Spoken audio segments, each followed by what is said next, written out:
नमस्कार दोस्तों।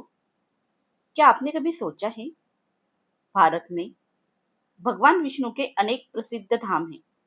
बद्रीनाथ, द्वारका, श्रीरंगम, तिरुपति।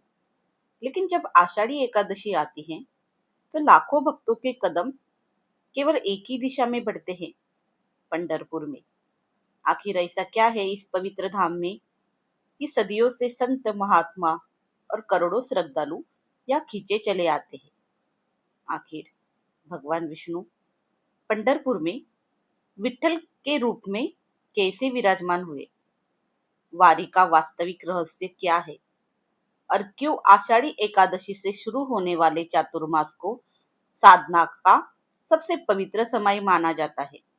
आइए आज इन सभी प्रश्नों के उत्तर जानते हैं। सबसे पहले हम जानना चाहेंगे कि पंढरपुर केवल एक तीर्थ नहीं, बल्कि यह भक्ति की भूमि है। वारकरी परंपरा के अनुसार भगवान विष्णु अपने भक्त के प्रेम से प्रसन्न होकर पंढरपुर में श्री विठ्ठल के रूप में विराजमान हुए।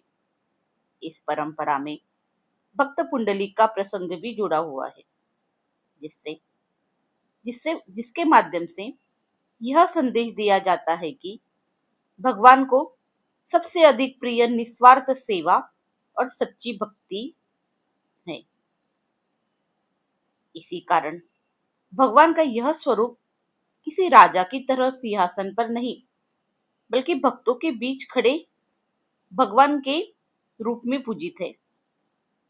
महाराष्ट्र में लोग उन्हें प्रेम से विठू माऊली कहते हैं। माऊली अर्थात मां समान स्नेह देने वाला। यही भावना पंढरपुर को अन्य तीर्थों से अलग बनाती है। अब प्रश्न उठता है, आखिर लाखों लोग हर वर्ष पैदल ही पंढरपुर क्यों जाते हैं?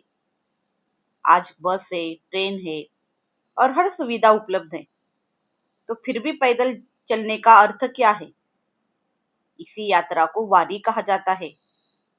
लेकिन वारी केवल पैरों की यात्रा नहीं, यह मन की भी यात्रा है।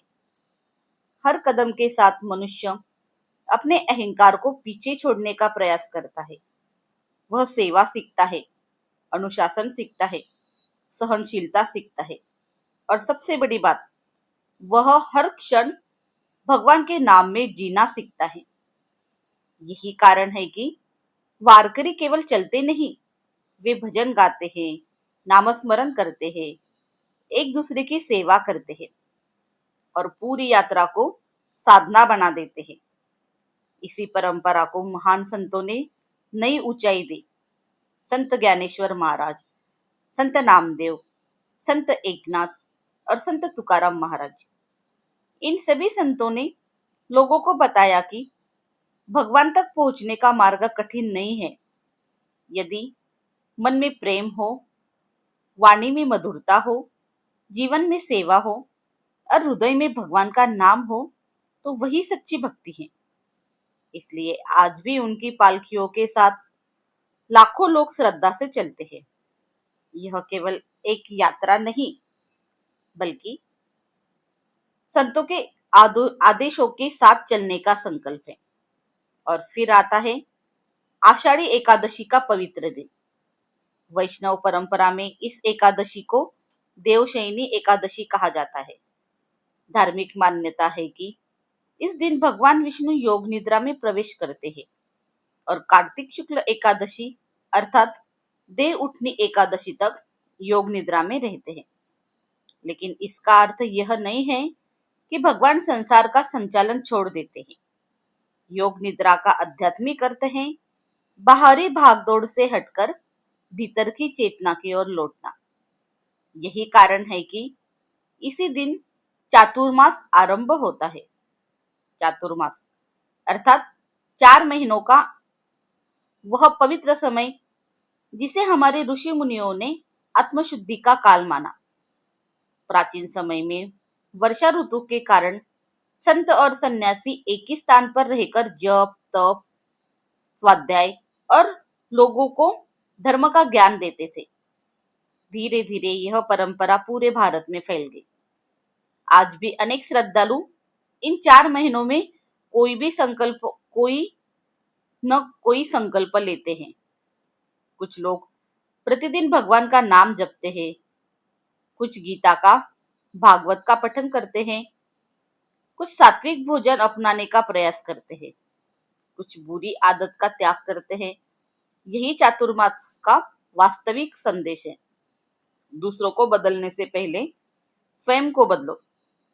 तो दोस्तों, आषाढ़ी एकादशी केवल एक व्रत नहीं, यह हमें याद दिलाती है कि भक्ति केवल मंदिर जाकर दर्शन करने का नाम नहीं। सच्ची भक्ति है सेवा, विनम्रता, समानता, संयम और भगवान के प्रति अटूट विश्वास। शायद इसी कारण सदियों बीत जाने के बाद भी हर वर्ष लाखों लोग उसी प्रेम और उसी श्रद्धा के साथ पंढरपुर पहुंचते हैं। वे केवल भगवान के दर्शन करने नहीं जाते, वे अपने मन को भी बदलने जाते हैं। यदि आपको यह जानकारी पसंद आई हो तो वीडियो को लाइक करें, अपने परिवार और मित्रों के साथ शेयर करें और कमेंट में श्रद्धा से अवश्य लिखें। जय जय राम कृष्ण हरी, श्री विठ्ठल रुक्मणी माता की जय। धन्यवाद।